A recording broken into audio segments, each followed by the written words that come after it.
আসসালামু আলাইকুম, কেমন আছেন সবাই? এই তো দুপুরের জন্য আবার রান্না করতে চলে আসছি। তো সকালে রান্না করেছিলাম ভাজি আর রুটি, তো সকালেরগুলো সেরে আবার দুপুরের জন্য। তো দুপুরে আজকে এই তো শোল মাছ দিয়ে আর আলু দিয়ে ঝোল করব, এর জন্য আলুগুলো কেটে নিচ্ছি। আর শোল মাছ দিয়ে আজকে লাউ দিয়ে রান্না হবে, তো লাউটা আগেই হচ্ছে আম্মা কেটে ধুয়ে রেখেছে। তো প্রথমে শোল মাছটা ভুনা করব, এর জন্য এই তো এখানে মশলা কষিয়ে নিচ্ছি। বাসাতে অনেক মানুষ থাকলে যা হয় আর কি, একজন এটা খেলে আরেকজন ওইটা খায় না। আজকে যেমন শোল মাছ দিয়ে লাউ রান্না করব, সবাই পছন্দ করে, কিন্তু আপনার ভাই একদমই পছন্দ করে না। তো ওর জন্য এখানে আবার এই তো আলু দিয়ে শোল মাছ কেটে ছোট করে ভুনা করছি। এভাবে রান্না করলে অনেক পছন্দ করে। তো এখানে এই তো আলু টমেটোগুলো খুব ভালো করে কষিয়ে নিয়েছি, আর মটরশুঁটিও দিয়ে নিলাম। তো ওগুলো কষানো হয়ে গেছে, আর এই তো শোল মাছগুলোকে একটু ছোট করে কেটে নিয়েছি, নিয়ে এখন খুব ভালো করে কষিয়ে নেব। এভাবে রুই মাছ যে কোনো বড় মাছ আলু দিয়ে রান্না করলেও খেতে কিন্তু অনেক বেশি মজা লাগে। তো এখানে এই তো সবগুলো খুব ভালো করে কষানো হয়ে গেছে, এখন পরিমাণ মতো ঝোলের পানি দিয়ে নিয়েছি, দিয়ে ঢাকা দিয়ে কিছুক্ষণ রান্না করে নিয়েছি। আর এই তো শোল মাছ আলু দিয়ে টমেটো দিয়ে ঝোল করা হয়ে গেছে। আর লাউ দিয়ে শোল মাছ রান্না করব, শীতের দিনে কিন্তু লাউ দিয়ে শোল মাছ অনেক বেশি মজা লাগে খেতে। আর কয়দিন আগে আম্মা অনেক বড় বড় 2টা শোল মাছ নিয়েছিল, তো সেখান থেকে একটা শোল মাছ এই তো রান্না করছি। শোল মাছ দিয়ে লাউ তরকারি রান্নার জন্য লাউগুলোকে প্রেসার কুকারে দিয়ে হালকা লবণ আর হলুদ দিয়ে 2টা সিটি দিয়ে কিছুক্ষণ দমে রেখে দিয়েছি।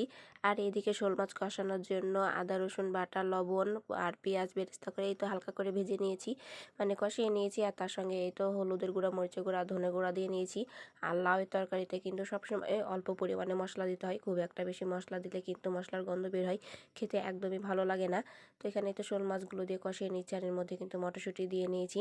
আর যখনই লাউয়ের তরকারি দিয়ে শোল মাছ রান্না করি বা লাউয়ের যে কোনো তরকারি রান্না করি, তো আমার শাশুড়ি একটাই কথা বলে যে লাউয়ের তরকারিতে সবসময় মশলা অল্প দিবে, তাহলে খেতে কিন্তু অনেক বেশি ভালো লাগে। মাছগুলো কষানো হয়ে গেছে, তো মাছগুলো আমি এখানে ভেঙে দিচ্ছি। এভাবে ভেঙে দিলে আরও বেশি ভালো হয়, বড় দিলে পারে ভালো লাগে না। এভাবে ভেঙে দিলে সব তরকারির সঙ্গে মাছগুলো মিশে যায়, তখন আরও বেশি ভালো লাগে।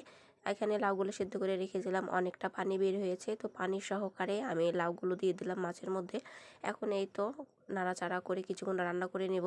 আর ধনে পাতা টমেটো দিয়ে নিয়েছি, দিয়ে এখন খুব ভালো করে কিছুক্ষণ রান্না করে নেব। অনেকটা পানি বের হয়েছে, আর এই পানিগুলো জাল করে শুকিয়ে নিতে হবে। আর এই তো আমার রান্না করা হয়ে গেছে, দেখতে অনেক সুন্দর হয়েছে, আর খেতেও কিন্তু অনেক বেশি মজা লাগে।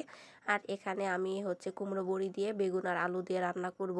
প্রতিদিনই আমাদের 3 থেকে 4 পদের তরকারি রান্না করা লাগে, যেহেতু অনেক মানুষ, রাতের জন্য এক্সট্রা একটা তরকারি রান্না করে রেখে দেওয়া লাগে। কুমড়ো বড়ি দিয়ে বেগুনের এই তরকারিটা আমার শাশুড়ির অনেক পছন্দের, মাঝে মধ্যেই বলে রান্না করে দিতে। তো কুমড়ো বড়িগুলো ধুয়ে খুব ভালো করে ভেজে নিয়েছি, আর বড়িগুলো আজকে একটু ভেঙে নিয়েছি।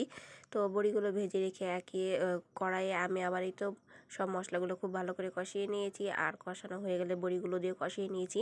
আর দেশি আলু দিয়েছি, আলুগুলো একটু পাতলা করে কেটে নিয়েছি, না হলে বড়ি একদমই গলে যাবে আর আলু সেদ্ধ হবে না। তো সবগুলো হালকা করে কষিয়ে নিয়ে এর মধ্যে বেগুন দিয়ে নিলাম, সাথে বেগুনগুলো দিয়ে এখন সব কিছু ভালো করে কষিয়ে নেব। আর বড়িগুলো পরে দিলে সেদ্ধ হতে চায় না, এর জন্য একসঙ্গেই দিয়ে নিয়েছি। কষানো হয়ে গেছে, তো এখন পরিমাণ মতো ঝোল দিয়ে নেব। আর ঝোলের পরিমাণটা একটু বেশি লাগবে, যেহেতু কুমড়ো বড়িতে অনেকটা পানি লাগে। তো এখানে ঝোল দিয়ে নাড়াচাড়া করে ঢাকা দিয়ে নিয়েছিলাম, আর এই তো তরকারিটা আমার প্রায়ই হয়ে গেছে। তো আজকের ভিডিওটা এ পর্যন্ত, সবাই ভালো থাকবেন, সুস্থ থাকবেন, আল্লাহ হাফেজ।